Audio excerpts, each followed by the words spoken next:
ನವಾಬ್ ಕಫೆ cinema review. ಸ್ನೇಹಿತರೆ, ಒಂದು ಚಿಕ್ಕ ಕಫೆ, ಅದಕ್ಕೆ ಬರುವ ಕೆಲವು ಜನ, ಅವರ ಜೀವನದಲ್ಲಿ ನಡೆಯೋ ಕಥೆಗಳು, ಇವೆಲ್ಲ ಸೇರಿ ಮಾಡಿರೋ ಸಿನಿಮಾ ನವಾಬ್ ಕಫೆ.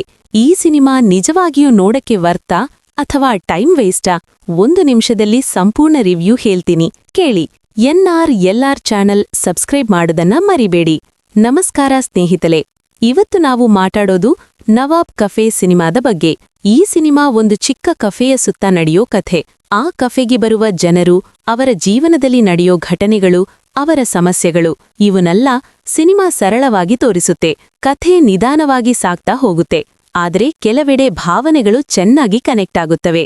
ಸಿನಿಮಾದಲ್ಲಿ ನಟಿಸಿದ ಕಲಾವಿದರು ತಮ್ಮ ಪಾತ್ರಗಳನ್ನು ನೈಸರ್ಗಿಕವಾಗಿ ಮಾಡಿದ್ದಾರೆ. ಡೈಲಾಗ್ಗಳು ಕೂಡ ನಾವೇ ದಿನವೂ ಮಾತಾಡೋ ರೀತಿಯಲ್ಲಿ ಇವೆ. ಅದರಿಂದ ಸಿನಿಮಾ ನೋಡ್ತಾ ಇದ್ದಾಗ ತುಂಬಾ ರಿಯಲ್ ಆಗಿ ಅನಿಸುತ್ತದೆ. ಡೈರೆಕ್ಷನ್ ಬಗ್ಗೆ ಹೇಳ್ಬೇಕಂದ್ರೆ ಕಥೆಯನ್ನು ಸರಳವಾಗಿ ಹೇಳೋ ಪ್ರಯತ್ನ ಮಾಡಿದ್ದಾರೆ. ಕೆಲವು ಸೀನ್ಗಳು ತುಂಬಾ ಚೆನ್ನಾಗಿವೆ. ವಿಶೇಷವಾಗಿ ಕಫೆಯಲ್ಲೇ ನಡೆಯೋ ಸಂಭಾಷಣೆಗಳು ಮನಸ್ಸಿಗೆ ಹತ್ತಿರವಾಗುತ್ತವೆ. ಮ್ಯೂಸಿಕ್ ಮತ್ತು ಬ್ಯಾಕ್ಗ್ರೌಂಡ್ ಸ್ಕೋರ್ ಕೂಡ ಸನ್ನಿವೇಶಕ್ಕೆ ಸರಿಹೊಂದುತ್ತದೆ. ಆದ್ರೆ ಕೆಲವು ಕಡೆ ಕಥೆ ಸ್ವಲ್ಪ ನಿಧಾನವಾಗಿ ಹೋಗುವ ಫೀಲಿಂಗ್ ಬರಬಹುದು. ಇನ್ನೂ ಸ್ವಲ್ಪ ಎಂಗೇಜಿಂಗ್ ಆಗಿ ಮಾಡಿದ್ರೆ ಚೆನ್ನಾಗಿರ್ತಿತ್ತು ಅನಿಸಬಹುದು. ಒಟ್ಟಿನಲ್ಲಿ ಹೇಳ್ಬೇಕಂದ್ರೆ ನವಾಬ್ ಕಫೆ ಒಂದು ಸಿಂಪಲ್ ಮತ್ತು ಲೈಟ್ ಸಿನಿಮಾ. ದೊಡ್ಡ ಆಕ್ಷನ್ ಅಥವಾ ಮಸಾಲಾ ಇಲ್ಲ, ಆದ್ರೆ ರಿಯಲ್ ಲೈಫ್ ಫೀಲಿಂಗ್ ಇರುವ ಕಥೆ ನೋಡ್ಬೇಕು ಅಂದ್ರೆ ಒಮ್ಮೆ ನೋಡಬಹುದು. ನಮ್ಮ ರೇಟಿಂಗ್ 3/5 ಸ್ಟಾರ್. ಇದು ನಿಮಗೆ ಹೇಗಿತ್ತು ಅನ್ನೋದನ್ನ ಕಮೆಂಟ್ನಲ್ಲಿ ಹೇಳಿ.